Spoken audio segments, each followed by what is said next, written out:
সত্যি? আরে বাবা, তুমি তোমার ফোনে যতগুলো অ্যাপ ইনস্টল দাও তুমি বলতে পারবে একটাও সেফ? সবাই তো আমাদের প্রাইভেসি নিয়ে খেলতেছে। প্রাইভেসি নিয়ে কিভাবে খেলবে? আমার ফেসবুকের পাসওয়ার্ড তো শুধু আমার কাছেই আছে, আমিই জানি। আরে পাগল, তুমি যখন তোমার ফোনে একটা অ্যাপ ইনস্টল দাও ওরা তোমার গ্যালারির অ্যাক্সেস চায়, তুমি তো না বুঝে অ্যাক্সেসটা দিয়ে ফেলাও অ্যাপটা চালানোর জন্য। গ্যালারির অ্যাক্সেস দেওয়ার মানে কি বুঝো? তোমার ফোনের ভিতর যত ছবি আর ভিডিও আছে ওরা চাইলেই যে কোনো মুহূর্তে যে কোনো সময় দেখতে পারবে। তুমি যখন তোমার কোনো ফ্রেন্ডে একটা পিক পাঠাও, তোমার কি মনে হয় শুধু তোমরা দুজনই দেখো? এখানে তৃতীয় আরেকজন ব্যক্তিও দেখে। আর এটা আমি রোবটের কথা বলতেছি না, আমাদেরই মতো মানুষ। আমার নিজেরই একটা ক্লোজ ফ্রেন্ড ফেসবুকের আন্ডারেই কাজ করে। ওর কাজই হলো যখন কেউ কাউকে পিক পাঠায় ওই পিকটাকে চেক দেয়, কারণ রোবট তো সব ধরতে পারে না। ওই পিকের ভিতরে যদি নোট টাইপের বা নেগেটিভ টাইপের কিছু থাকে আইডিটাকে ব্যান করে দেয়। দেখো না কয়দিন পর পর সেলিব্রিটিদের বিভিন্ন জিনিস লিক হয়। এটা কেমনে হয়? এই যে তৃতীয় ব্যক্তিরা যখন দেখে ওরা সেভ করে রাখা দেয়, যখনই আলোচনা উঠে ছেড়ে দেয়। আর তুমি কি মনে করছো তোমার আর আমার ব্যাপারে আমরা নিজেরা জানা জানি ফেসবুকের থেকে বেশি জানে? একটু চিন্তা করো তো, আমরা যখন একটা বিষয় নিয়ে আলোচনা করি, একটা বিষয় নিয়ে চিন্তা করি, ওইটাই আমাদের সামনে চলে আসে ফেসবুকের ভিতরে। এটা কেমনে সম্ভব? সাউন্ড রেকর্ডার থেকে শুরু করে ফোনের ক্যামেরার অ্যাক্সেস পর্যন্ত ওদের কাছে আছে। আমরা নিজেরা বলতে পারবো না আমাদেরকে এই মুহূর্তে ওরা দেখতেছে নাকি। তো এই জন্য ভাই আমি এইসব জটিলতার ভিতরে নাই, আমি এই জন্য বাটন চালাই। এতক্ষণ ধরে তুমি কত কথা বললে, আমি তো সব কিছুই জানতাম না। ঠিক আছে, আজকের পর থেকে আমি ফেসবুক চালাবো না, ফেসবুক অফ করে দিই। আচ্ছা চলো ফুচকা খাই।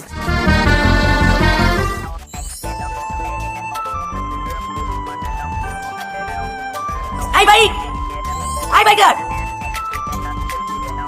আরে ভাই যাবে? এই বাইকার, এবার শুনতে পাচ্ছেন না? এই যে বাইকার সাহেব। কে বাইকার?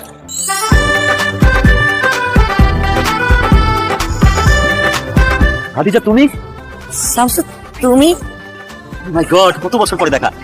হ্যাঁ, ভাবতে পারিনি এভাবে দেখা হয়ে যাবে। কেমন আছো তুমি? আমি তো ভালো আছি, তুমি কেমন আছো? আমি যেমনটা রেখে গিয়েছিলে তেমন। জানো, সেই সময় আমার বাবা খুব অসুস্থ হয়ে পড়েছিলেন, আর তার শেষ ইচ্ছা ছিলেন যে তিনি আমার বউ দেখেই মারা যাবেন।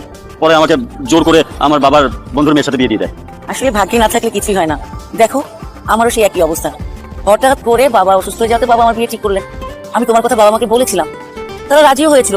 যখন জানলো তুমি সেই মুহূর্তে বেকার একজন পেলে, তাদের মেয়ে তারা দিতে নিশ্চিত হলো, আমাকে দিয়ে দিল অন্য জায়গায় বিয়ে। তা তোমার বউ কেমন আছে? খুব সুন্দর বুঝি। আমার একটা ছেলে আছে, আর আমার স্ত্রী ওই ছেলেটাকে জন্ম দিতে গিয়েই মারা যায়। তোমার কথা বলো। আমার কথা আর কি বলবো, আমি বুঝতে পারছি না। তোমার আমার ভাগ্য একই রকম। আমার একটা অবশ্য মেয়ে আছে, মেয়ের বাবা মারা যায় একটা রোড অ্যাক্সিডেন্টে। ভাগ্যের কি নির্মম পরিহাস দেখো। সেই সময় আমরা পরিস্থিতির কারণেই এক হতে পারিনি, আর আজ এত বছর পরে সেই পরিস্থিতি আমাদেরকে মিলিয়ে দিই। এটাই। তোমার হাতে সেটা কি, এটা কার জন্য? ভুলে গেছো? আমার জন্য। ও মাই গড, তোমার সেই কলেজ লাইফের অভ্যাস এখনো আছে? আচ্ছা, শুধু সময় পাল্টে গেছে, আমি কিন্তু একদম পাল্টাইনি। এই চলো না, তোমাকে পৌঁছে দিয়েছি। না না, আমার কয়েকটা জায়গায় যেতে হবে, অনেক ইম্পর্টেন্ট কাজ, তোমার ঝামেলা হয়ে যাবে।